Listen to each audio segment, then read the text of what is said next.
Hey there, it's Anonymous Tea, where we spill the tea anonymously. Hello, hello, hello, hello, hello, everyone. Hello, YouTubers. Hope you guys are all having an amazing day today, sending good vibes, sending positivity, sending blessings, and good energy to each and every single one of you. Thank you so much for tuning in.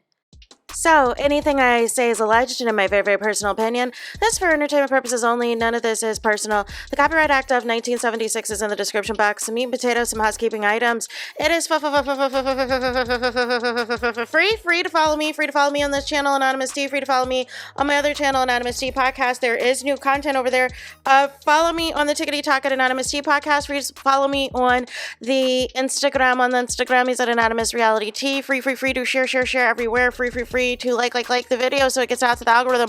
Free to share with your family, your friends, and your foes, and coming or going, hit the like button. So today we are talking DDG because he is over in London. You see, he couldn't stay away. He could not stay away from being overseas, you guys. I wonder why.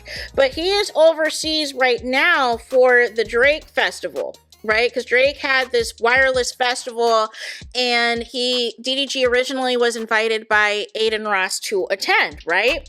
So he is there and everything else, and he is in the audience, and this clip that we are going to be reacting to is involving a comment that Drake made. So later on, Drake acts like he doesn't see DDG there, and then later on he shouts out DDG.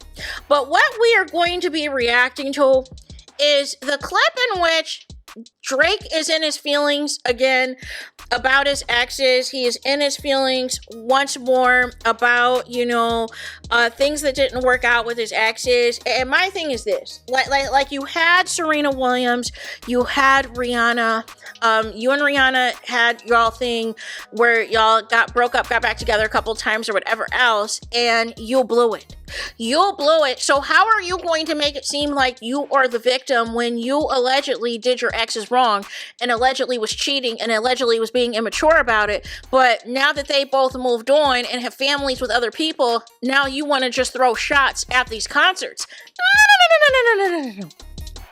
And then you do all of that pandering to the black audience only for you to allegedly to be engaged to a white woman. Make it make sense. That's what the people are saying. The people are saying that you are engaged to a white woman and you're still trying to throw these shots and get Rihanna and Serena Williams' attention, and it just makes no sense to me whatsoever, right?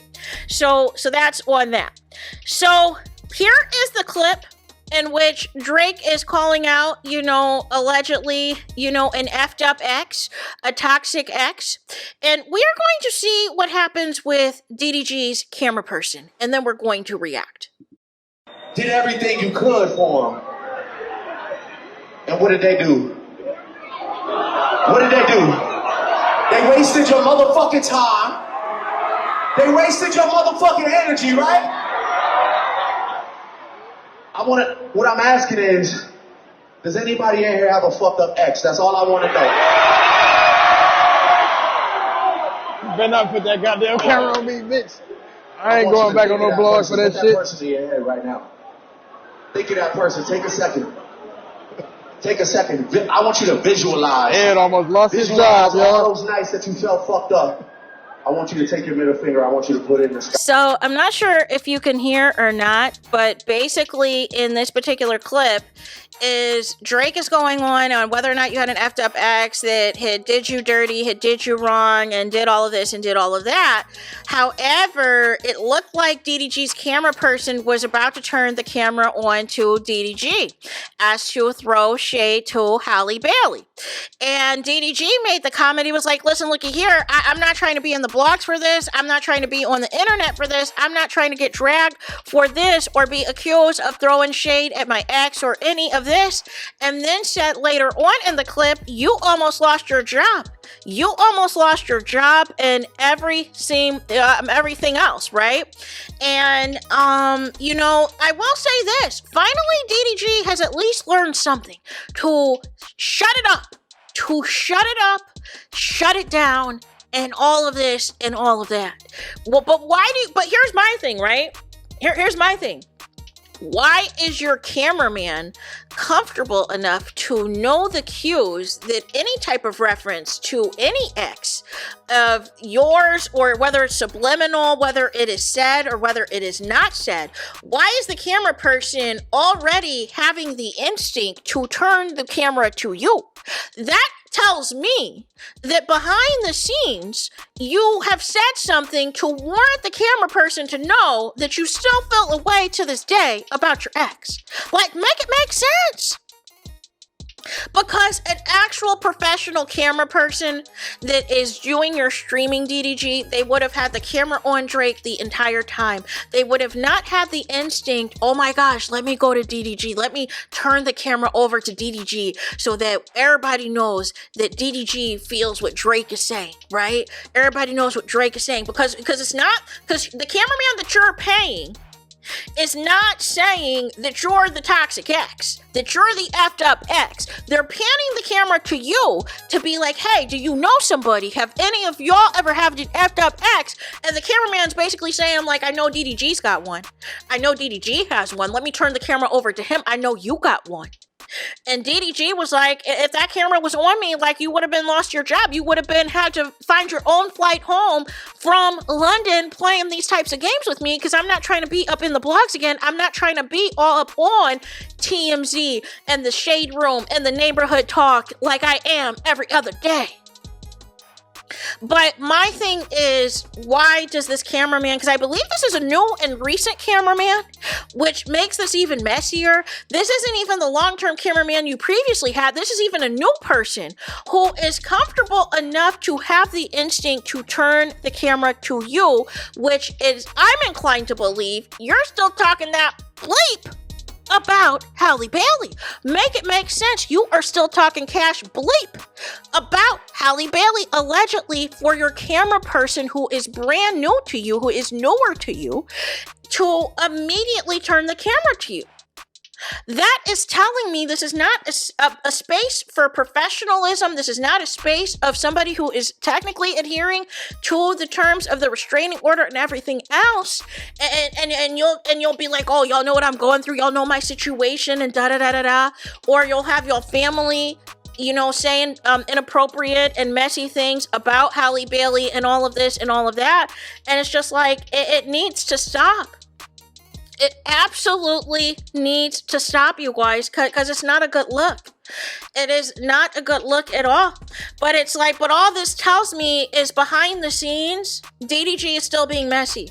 Behind the scenes, DDG is still running that mouth when it pertains to Halle Bailey, because how was your cameraman already turning the camera towards you to face you? And this is Drake and his feelings, venting about his exes and trying to be subliminal, and when it crowd participation that they also have effed up exes, and the camera person immediately knows to turn to you.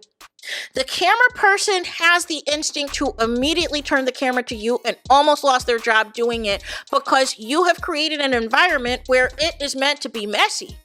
And I'm confused, because I thought you were happy. I thought you were all moved on. I thought that life was good, right? Life was good when you were fueling the false narratives that you and India Love were more than friends, that you and India Love were more than a couple, that you were in a love triangle with her and Duke Dennis at Streamer University, that you were living life at DreamCon, that you were at the A&P pool party getting twerked on by India Love, everything else. You were on the camping trip with India Love and everything else. Everything is Gucci. India Love, you have her fly out emergency to Italy. You and India Love, you go to the streamer prom that Funny Mike put on that was sponsored by Popeyes. You did all of these activities, right? You did all these activities to push this false narrative that there was something more going on between you and India Love, until Tasha K blew up your spot, until India Love's mom called you a work husband, and now you are backtracking. But you were enjoying the content, you were enjoying the clicks, you were enjoying the views and everything else, but now reality has to step back in, and the reality is you are single, right? But you could have made the choices to have a happy family and everything else with Halle, but you could not not, stop being messy on the internet. You couldn't stop doing all of this other foolishness on the internet, and you took her for granted. But my thing is, why is your camera person so comfortable to turn the camera to you if you aren't talking bleep still about Halle Bailey? And the only reason that we don't know about it is because you publicly can't say the things that you want to say, because you know it could be used against you in court, even though you keep saying my situation, that situation, and you got DJ Academics who is still on a smear campaign against Halle Bailey. Make it make sense. So there is that. That is it. That is all for this video. Let me know your thoughts in the comments. Please do not forget to like, comment, and subscribe. Hit the notification bell so you're notified the moment I post new content on my channel. And with that being said, I'll talk to you guys again very soon.